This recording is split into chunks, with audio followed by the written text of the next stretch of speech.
सुनिए, भाजपा का अगर कोई नेता कोई बयान दे तो आप भाजपा का नाम लेते हैं ना। माफी मंगवाने की उम्मीद करती है स्मृति ईरानी, तो फिर इस बात की हम भी उम्मीद करते हैं कि जितने इनके प्रवक्ताओं ने, जितने इनके नेताओं ने वाहियात भाषा का इस्तेमाल करा सोनिया गांधी जी के लिए, राहुल गांधी के लिए और देश के अन्नदाता के लिए, खालिस्तानी पाकिस्तानी बोला, उन सब की जिम्मेदारी लेकर के अगर देश के प्रधानमंत्री माफी मांगते हैं तो मैं भी इस बात की फिर ये मान लूंगी, फिर सोचा जाएगा कि सोनिया जी। फर्क बता दीजिए ना, दोनों पार्टी में क्या फर्क रह गया है? अगर एक बदजबानी कर रही है तो दूसरी भी वही करेगी। बदजबानी है, गलती सबसे हो जाती है, गलती सबसे हो जाती है। जो संवैधानिक पद पे बैठी हुई महिला है, बेटी पढ़ाओ बेटी पटाओ कह सकते हैं देश के प्रधानमंत्री, और उनकी माफी मांगी जाए, उनकी सॉरी में दो आर लग रहे हैं, हमारी में 4 लग रहे हैं, जो सॉरी नहीं मानी जाएगी। तो यही वाली बात है। अरे देश बेटी बचाओ बेटी पढ़ाओ, वो बेटी पटाओ कह रहे हैं तो आप उनकी गलती माफ कर रहे हो। यहाँ राष्ट्रपति, उनकी हिंदी में थोड़ा फर्क है, आपको भी अच्छे से पता है। तो नहीं कहा, मैंने तो बिल्कुल कहा कि ये हमारी राष्ट्रपति हैं, सम्मानित है और इस तरीके की चीजें नहीं होनी चाहिए। उन्होंने माफी भी मांग ली है। जब एक व्यक्ति ने माफी मांग ली अपने शब्दों के लिए तो उसमें इतनी तूल पकड़ने की क्या जरूरत है? पूरा संसद भंग करने पर लगी हुई है, सारे मुद्दों को ये वो करने में लगी हुई है, खत्म करने में, ताकि बेरोजगारी का मुद्दा दब जावे, ताकि महंगाई का मुद्दा दब जावे। डॉलर इतना डूबा पड़ा है, बेटियों के बलात्कार हुए, जब तक नहीं मुंह से 2 शब्द निकले इस महिला के। पार्टी की बदनामी हुई है ना, आप माफी मांगेंगे? पार्टी की बदनामी हुई है ना, देखिए सुन लीजिए आप, अधीर रंजन जी ने जो कहा है वो गलत शब्द थे, उनके जो है उन्हें माफी मांगनी चाहिए। और हम भी बोल देंगे, हमें क्या फर्क पड़ रहा है, मैं माफी मांगनी छोटी हो गई। लेकिन अगर देश के प्रधानमंत्री सब अपने कार्यकर्ताओं, सारे प्रवक्ता, सारे नेताओं की गलती को मान करके माफी मांगते हैं, देश के प्रधानमंत्री नुपुर की गलती, क्योंकि वो भी तो उनकी पार्टी की प्रवक्ता है भाई, इतने बड़े पद पर थी, राष्ट्रीय प्रवक्ता है, अगर वो जिम्मेदारी लेकर के माफी मांगते हैं तो फिर सोचा जाएगा सोनिया जी के बारे में। आप भी माफी मांगेंगे? क्या दिक्कत है सॉरी बोलने में? गलत हैं आप। देख मैंने कब बोला कि मैं गलत? वही मांगता है जो गलत होता है, माफी वही मांगता है जो गलत होता है। जब अधीर रंजन जी ने, मैंने तो नहीं किया, मैंने तो नहीं, आपको लगता है जानबूझ के करा? अगर जानबूझ के क्यों मांगेंगे? तो अरे एक बात बताइए, एक तरफ तो आप कह रहे हैं कि गलती मानने में कोई हर्ज नहीं है, एक तरफ आप कह रहे हैं कि माफी क्यों मांग रहे हैं, एक तरफ आप उम्मीद कर रहे हैं कि सोनिया गांधी जी माफी मांगे। क्यों मांगे सोनिया गांधी माफी? अधीर रंजन जी ने गलती करी, उन्होंने माफी मांग ली। अब जब माफी मांग ली तो वो मुद्दा तो वही खत्म हो जाना चाहिए ना, आप इतनी तुक क्यों दे रहे हो भाई? अगर माफी नहीं मांगते, नहीं इसी काम से चल रहे हैं क्या? इसी काम से चल रहे क्या चैनल? फिर जब बोल दिया सॉरी खत्म बात, सॉरी बोल दिया खत्म बात। अभी तक नुपुर शर्मा ने देश के सामने माफी नहीं मांगी। बिल्कुल मांगी है। अच्छा मांगी, जब कोर्ट कचहरी में गई थी, जब मांगी थी, जब फटकार लगाई थी कोर्ट ने, जब हर चीज। हाँ तो स्मृति ईरानी जी को अच्छे से पता है, क्योंकि उनकी बेटी का जो सिस्टम आया पूरे देश ने देखा, उनका जो बाहर का जो टैग लगा हुआ था वो काली टेप हटा करके कांग्रेस के तो भेजे फिर नोटिस। डर गए कांग्रेस कार्यकर्ता, डर गए कांग्रेस के। इनके दादा परदादा बुजुर्गों से न डरी कांग्रेस, देश को आजाद करवा दिया। इनके दादा परदादा से जो दलाली करे रहे थे अंग्रेजों की, तो इनसे डर रहे हैं। भिजवा दे नोटिस, भिजवा दे, फांसी लगी। माफी ने तो सवार करने भी। अमेठी की बेटी है, कितनी बार अमेठी में गई है, अब सांसद बनी है जब से, कितनी बार अमेठी में गई है, कितनी बार काम करा। हाँ कांग्रेस ने छेड़ दिया, खुद छिड़ने को फिर रही है, तो क्या करा जाएगा?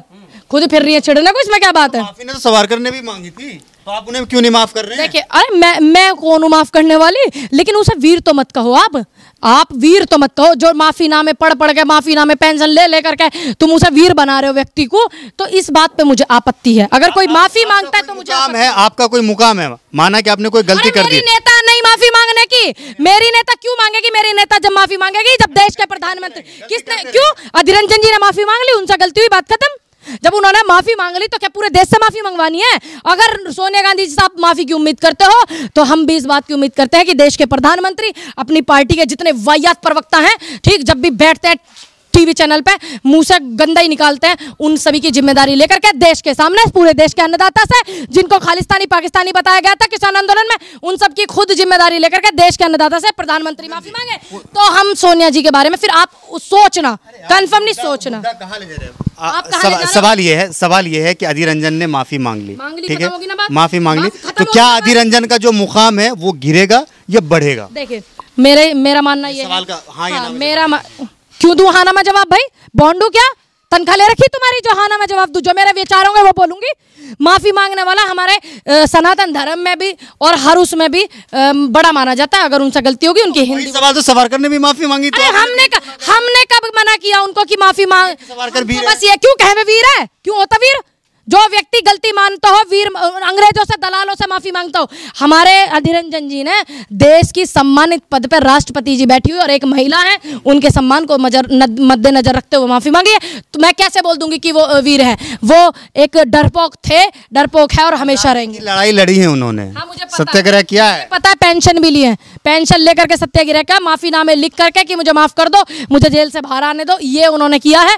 ये मुझे पहाड़े मत पढ़ाइए, आप अगला सवाल करिए। सवाल ये है कि अभी जो है आपने देखा होगा कि जगह जगह जो देश के अंदर जो निजीकरण हो रहा है, प्रधानमंत्री मोदी के खिलाफ जो है जगह जगह देशद्रोह का जो है मुकदमा दर्ज कराया जा रहा है। देखिए, ये तो एक न एक दिन होना ही था, हमें तो पता ही। जब एक प्रधानमंत्री, जब उसको ये भूल जाता है कि देश का प्रधानमंत्री, कि भाई मैं देश की जनता के लिए बना हूँ, तो उसमें ये चीज़ होंगी। अभी तो कुछ भी नहीं, अभी तो सड़कों पे लोग आएंगे, आप देखिएगा, है ना। जब 2 करोड़ रोजगार देने की बात करी, हम जैसे युवा ने, आप जैसे युवा ने भरोसा करके 2014 में इनको वोट दिया, इनको सत्ता में लेकर के आए थे, 2 करोड़ साल में रोजगार देने की बात करी थी, और आज 7 करोड़ रोजगार की अभी भी इन्होंने भर्ती वो कराई है, फिर भी 7 लाख लोग लगे हैं उसमें।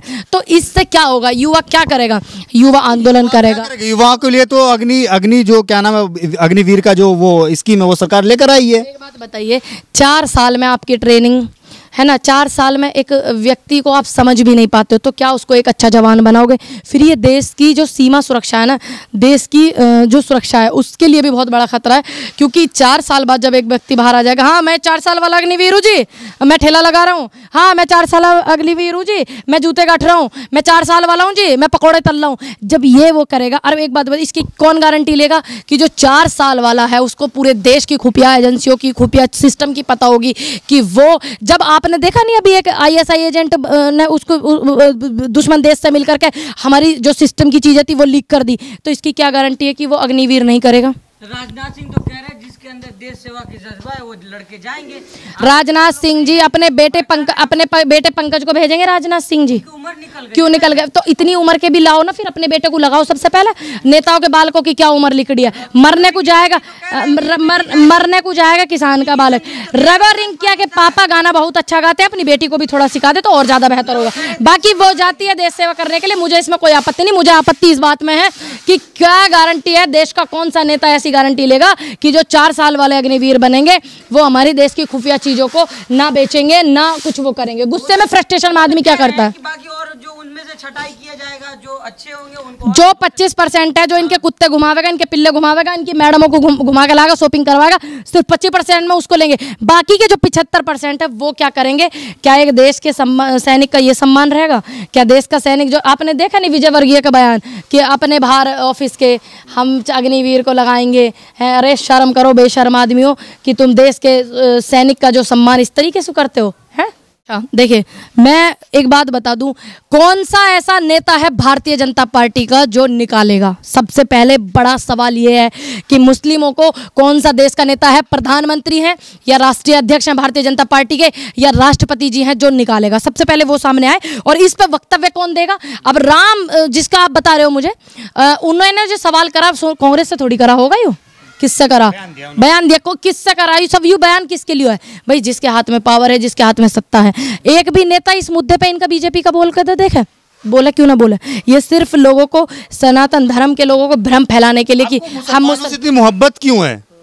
क्यों मोहब्बत है? मुझे तो अपने देश के लोगों से मोहब्बत है, मुझे तो अपने देश के भाईचारे से मोहब्बत है। अरे आप एक बार कोई भारतीय जनता पार्टी का बड़ा नेता या देश के प्रधानमंत्री आकर के कहें कि हाँ मैं सभी मुसलमानों को देश से बाहर निकालूंगा, कहे तो सही, आके बोले तो। मोहब्बत तो उनसे भी होनी चाहिए जिन हिंदुओं के घर पे जो है घर जलाया गया, जिन हिंदुओं का घर लूटा गया, जिन हिंदुओं को जो है बेदखल किया गया अपनी जमीन से, उनसे भी मोहब्बत होनी चाहिए। उनसे मोहब्बत नहीं है आपको? किसने कहा मुझे मोहब्बत नहीं? सबसे पहले तो अपने परिवार में जरूर होना चाहिए। और आप कैसे कह सकते हैं? आप मेरे जितने प्रोग्राम देखेंगे, मैंने कितने % मुस्लिमों में की है, कितने सनातन धर्म में की, इतनी आवाज़ उठाई सनातन धर्म की, अपने परिवार समाज की।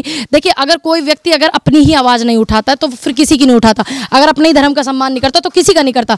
दूसरी बात, हम गए थे एक हरियाणा के खोड़ी गाँव में, वहाँ पे सभी बेचारे दलित थे। मेरे लिए सभी बराबर है, मैं संविधान को मानती हूँ। मैं ये फालतू की बकवास जो मुझसे मत किया करो आप। संविधान का मानते हैं? हाँ बिल्कुल मानती हूँ। हाँ, क्या अभी तक आपने देश के लिए? मैंने देश के लिए क्या करवाया? मैंने देश के लिए खेला, अपने प्रदेश के लिए, अपने गांव के लिए, समाज के लिए खेला, अपने देश के अन्नदाता की जो है आंदोलन में अपनी आवाज़, अपना वक्तव्य रख करके आंदोलन को जहां तक ले जाएगा वहां तक गई, लोगों की बात सुनी और लड़कियों को उत्साहित करा कि आप आगे बढ़िए अपने देश के लिए, अपने नौजवान भाइयों के लिए और अपने किसानों के लिए। और क्या करवाओगे? अपनी एक जिम्मेदारी मिली हुई है, उसको नेता का काम है इस तरीके से। मैं नेता हूँ, मेरी उम्र होली नेता लायक, बालक हूँ मैं। चुनाव लड़ा है, फिर अरे बालक हूँ मैं, और क्या उम्मीद करते हैं आप मेरे से? और क्या करूं बताइए? अब यूँ घर है यहाँ बेच कर तुम्हें दे दूं? हमें क्यों? फिर और क्या करूं तुम यूँ बताओ? या घर है बेच कर तुम्हें दे दूं, तुम्हारा नाम कर दूं? मेरा नाम ना करें, आपकी चीज है आप रखें। सवाल ये होता है सरकार काम कर रही है नहीं कर रही है? सवाल ये बिल्कुल काम अगर कर रही होती तो देश में जगह जगह आंदोलन हो रहे हुए नहीं होते। आपके बात का जवाब, हाँ वो डंका बज रहा, बिल्कुल डंका बज रहा। आप सही कह रहे हैं, ये सवाल आपका बहुत अच्छा है। जो रुपया जो गिरा है, जिस देश के नेता गिर जाते हैं ना, जब रुपया गिरता है, डॉलर कहाँ पहुंच गया, ठीक, हाँ, तो टन का आवाज भी आएगा। जब देश में इतने FIR होगी, आंदोलन हो गए, टन की भी यूँ आवाज ही, और कैसी हो टन की आवाज, ठीक। और बेरोजगारी इतनी देश में, इस बात का डंका बज रहा। और आपको पता है हमारा जो देश है मीडिया पे पाबंदी लगाने में आगे है, ठीक। लोग आंदोलन करते हैं, सत्याग्रह करते हैं, लोकतंत्र देश में है, आज़ादी है, अपनी बात रखने की, आंदोलन करने की आज़ादी है। लेकिन इनके ज़माने में सिस्टम उल्टा है, ये पुलिस से प्रताड़ित करवाते हैं। इनके ज़माने में उल्टा है, इनकी सरकार होती है, रात को 2 बजे बेटी को जला देता है, तब बलात्कार करके जला दिया जाए, वो इन्हीं के ज़माने में हो सकता है। ये सिर्फ संघ वाले ही लोग कर सकते हैं। आज़ादी नहीं मिली हुई है। देखिए 1947 में हमारे, बोल नहीं रहे हैं, लीजिए ये बोल रही हूँ ना, बोलने पर भी तो इतनी पाबंदी है, मीडिया वालों पर भी तो इतनी पाबंदी है, बोलने पर तो इतने मुकदमे हो गए। कैसे कह रहे हो आप आजादी? अभी सत्याग्रह करने गए, इतने पुलिस वालों ने इतने बंद कर दिया, जेल में लगा दिया मुकदमा दिल्ली पुलिस ने। सत्याग्रह नहीं कर सकते हम? हुड़दंग तैने करा, हुड़दंग भाई तेरे हुड़दंग करेंगे, हुड़दंग अपनी आवाज उठाना अपने देश के नेता के लिए, लोकतंत्र के संविधान को बचाने के लिए। अगर सत्याग्रह करना देश में शांतिपूर्वक गांधी जी के विचारों पर, ठीक, अहिंसा के पथ पर चलना, सत्याग्रह करना अगर कानूनन जुर्म है तो ये जुर्म हर भारतीय को करना चाहिए। महंगाई के ऊपर एक सवाल करके हम आपको इजाजत देंगे, आप भी बहुत परेशान हो रहे हैं, बहुत ज्यादा ही बोल लिया आपने। परेशान ना होती, मैं सुबह 7 बजे से बोला करती और रात को 7 बजे तक बोलते जब परेशान ना हुई। ये है कि देश के अंदर जो महंगाई, आप लोगों का कहना है कि महंगाई बढ़ रही है, लेकिन फिर भी देश के जो है 70% जनता जो है खुश है। आप क्या आपने 70% जनता के आगे ही लगाया सिस्टम अपना? सर्वे करते हैं मैडम, जवाब दीजिए, कितने 70% के कर लिया आपने देश के? आपने किए कि नहीं? आप अंदाजा निकालिए। आप कहाँ खड़ी हैं इस वक्त? बुलंदशहर में। बुलंदशहर कहाँ आता है ये? बुलंदशहर उत्तर प्रदेश में। उत्तर प्रदेश में किसकी सरकार बनी? भाजपा की बनी। जनता खुश है तब तो वोट दिया। कैसे बनी? कैसे दीवारें काटी गई? कैसे EVM मशीनें गायब हुई? कैसे बनी? तो आपका आरोप है मैडम। वीडियो वायरल है, वीडियो देखिए। आरोप क्या है? एक वीडियो हो तो देखी भी, 10 है, 10 है, एक नहीं है। ऐसी ये इत्तेफाक इन्हीं के साथ क्यों होते हैं?